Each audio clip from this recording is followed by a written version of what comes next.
is the rare Texas gourd, Cucurbita pepo texana. I'm only one of a handful of people in the world to have observed this on iNaturalist. It's on an endangered species watch list in Texas, and it hasn't been collected in Travis County since 1955. And it tells an ancient story of vessels, agriculture, and returning to the wild. You may recognize it at first glance as being some sort of pumpkin, squash, or gourd, and that's right. Most of what you know is those are from a single species, Cucurbita pepo, and it has a dizzying array of subspecies, cultivars, and varieties. The wild ancestor of pumpkin has not been identified, but it was domesticated in southern Mexico around 10,000 years ago, making it one of the earliest domesticated species in all of the Americas. But it was hard and hollow, like a gourd at first, and for thousands of years after domestication.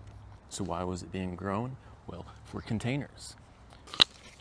You may have heard of the bottle gourd, Lagenaria caesarea, and this was actually cultivated in more recent times by some tribes in the southeast before any food species was cultivated.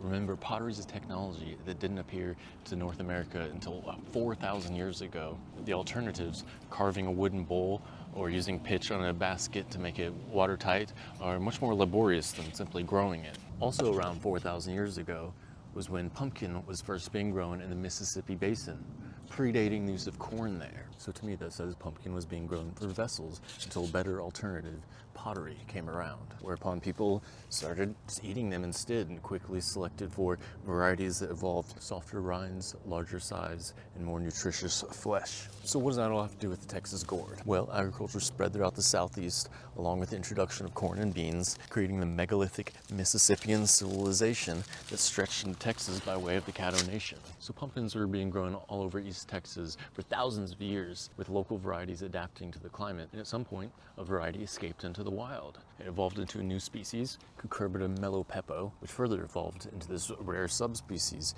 Cucurbita pepo texana, which is only found in the eastern half of Texas. It's distinguished by its fruits, which I was hoping to show you today, but I found this plant actually a week ago, and I've been planning to come back to do a video. And in that time, the fruits have actually been eaten, I'm almost positive, by feral hogs.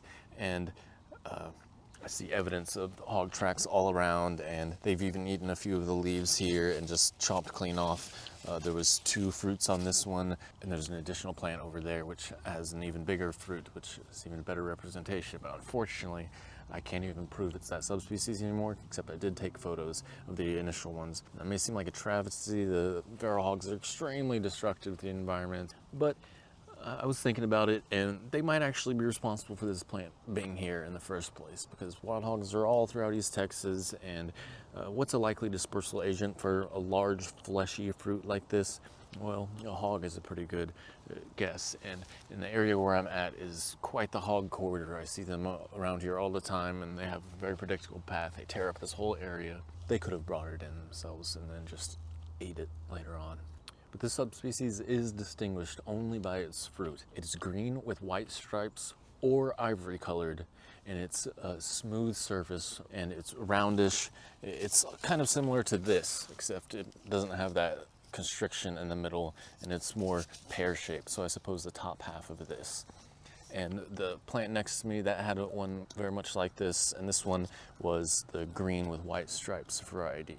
But when it's mature, it ends up being dry and hollow on the inside, and it has a hard rind. So it's very similar to the ancestral or originally domesticated pumpkin species.